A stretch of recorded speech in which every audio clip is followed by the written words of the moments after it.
What up, guys? The Bench Buddies are back with our March Madness Sweet 16 picks and preview. As always, I have Ty joining me here to break down the 8 games that you'll see on Thursday and Friday. But before we get into it, make sure you hit that subscribe button down below where you'll be entered into our giveaway at 500 subscribers. But before I talk about the upcoming games, we got to look at the past and how they got here. Ty, I beat you by one in this slide, but I'll pass it over to you. And what one was probably the most surprising win or loss for you? On just this slide, I'm going with Arkansas over Kansas. I think Arkansas was I'm not gonna say they're underseeded, but they're definitely a better team than an 8 seed coming into the tournament. So it's not the biggest second round shocker of all time, but still a big upset. I mean, Kansas obviously the defending champions, and they were looking very good to repeat this year. So I think it's very surprising that they got knocked out so early.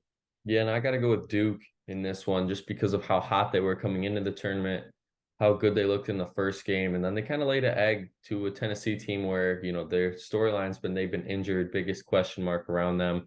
And, they have proven people wrong, still getting the Sweet 16 with the tough 2 games they had to play. And you got to mention Princeton as well, the 15 seed making it to the Sweet 16 for the third year in a row. There has been a 15 seed with Oral Roberts, St. Peter's last year, and now Princeton. And then we'll jump over to the Sunday games.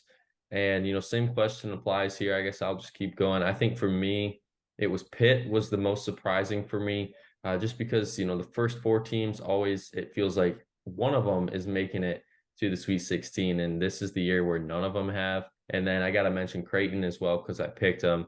Really took advantage of the inside game. What I said in the picks video, I said if they face each other and they did, Creighton does have the advantage because Baylor can't stop inside game at all. And that's what, ultimately led to a win. Yeah, I agree. I'll point out Miami, just the fact that they blew out Indiana.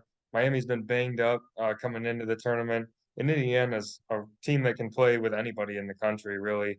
But they played like they have pretty much every other game in February and March, which is they laid an egg. They've been very inconsistent. But even if that was going to happen, I would not have expected them to just get ran off the court by a banged up Miami team. And moving to the first game at 6:30, we got Michigan State and Kansas State. And I am liking those Wildcats to get to the Elite Eight because, well, this team just finds ways to win. I mentioned it the whole tournament, the whole year. It's been a great storyline with Keontae Johnson and the team that is around him. And it just seems like this magical run is going to continue. But you can say the same about Michigan State, and I'll let you take over for them. Yeah, I just think Michigan State has 3 stud guards, which is typically what gets it done in March. And they're starting to put everything together. They've had the pieces all season and they've been really inconsistent, but now it's all starting to come together.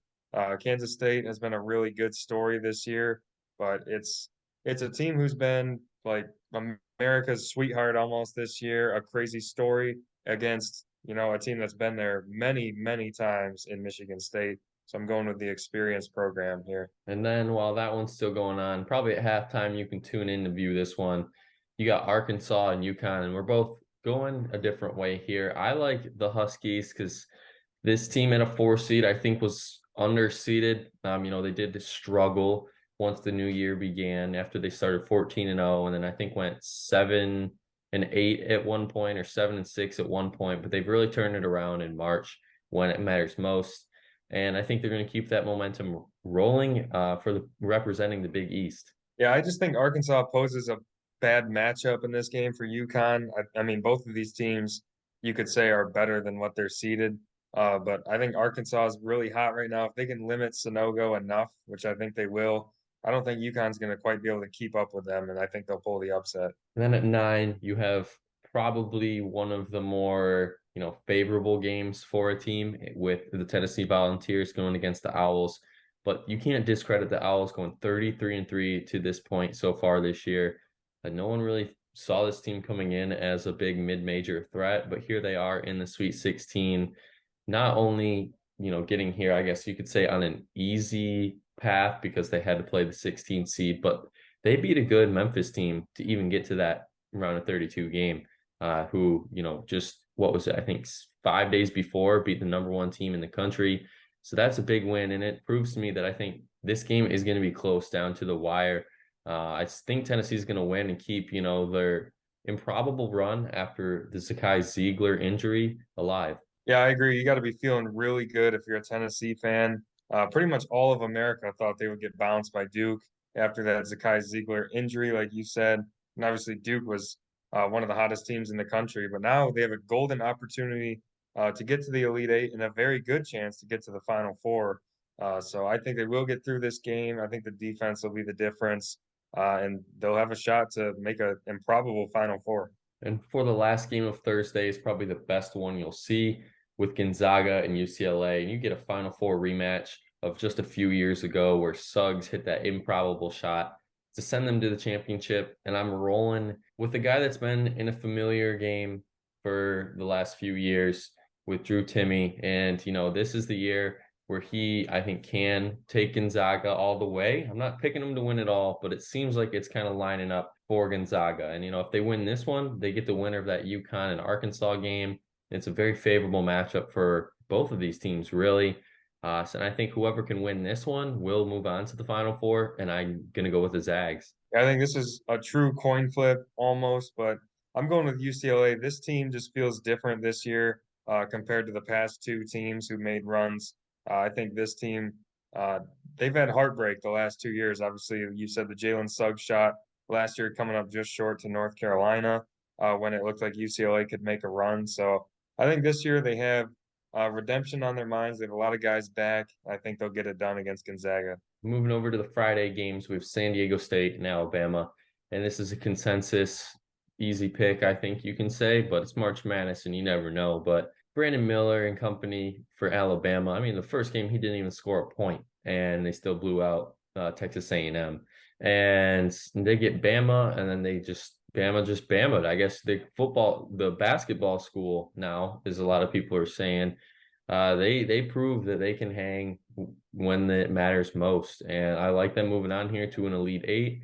And you can say it's been a pretty easy run. They've kind of coasted to this Elite Eight, and they're more deserving of it because they have been one of the better teams in the country all year. Yeah, I agree. I think Alabama has their way in this game. I think they'll cover that 7.5. It is March, so you never know, but I think Alabama just has way too much for San Diego State. The Aztecs play good defense, but I think Alabama's going to hit enough threes and start to pull away.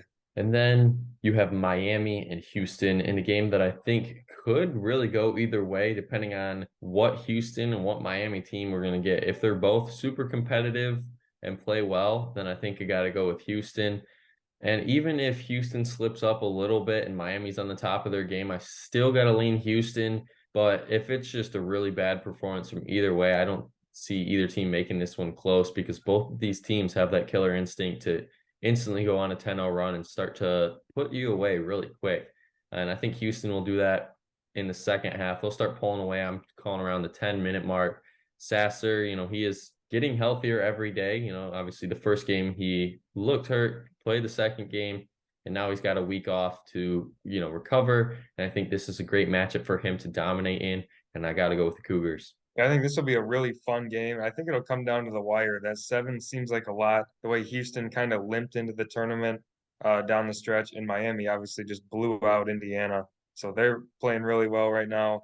And Houston, I think, is not quite the same that they were in early February or late January. I think they've had some close calls, and then obviously they lost to Memphis. So I would not be surprised at all if this is like a one possession game, 5 points or less. But I think Houston, with all their experience, is going to pull it off. And then you have the improbable Princeton Tigers making it to the Sweet 16 as a 15 seed, going against Creighton, who upset Baylor in their last game. And Creighton's favored by 10 in this one. I don't like that because, with these 15 seeds, you don't know what team you're going to get at this point in the tournament because you could get a St. Peter's like last year, upset Purdue, and then lay a goose egg in the Elite Eight.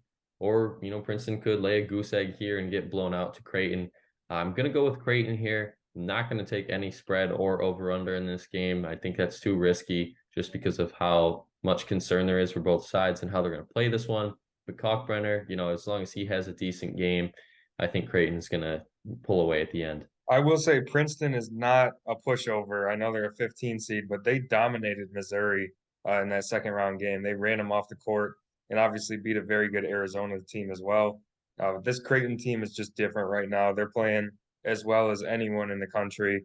And I think they are one of the best teams left in this tournament, even as a 6 seed. So I know Princeton's had 2 really good wins, but I don't think Creighton's going to have too much trouble. I think they'll pull away and get a win. And for the last game of the Sweet 16, you have probably a matchup that isn't getting talked about enough, but could end up being one of the best matchups of the Sweet 16 with Xavier and Texas. And I think Texas is going to pull away in the last minute or so, hit their free throws and get a key win. I think Marcus Carr is going to have a great game. And, you want to talk about a good storyline, this Texas team, with Chris Beard's situation and, not really missing a beat. They came in and just kept winning, didn't stop, no crazy losing streak, didn't adjust. They had one day, I think it was, to adjust to a new head coach. And going on from there, they've been a really good team, one of the favorites coming into the year, still have a chance to prove it that they are a legit favorite. And I think they are going to get the win to face the winner of Houston and Miami. Yep, I agree. I think Texas will also cover that 4 points in this game. Xavier, very impressive to get to the Sweet 16. Obviously, they had to really scrap their way through the first round.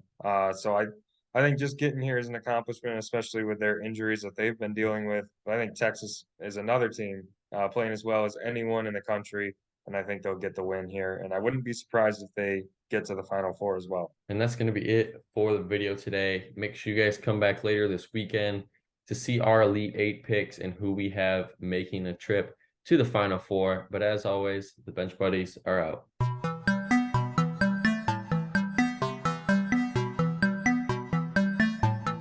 She never called back.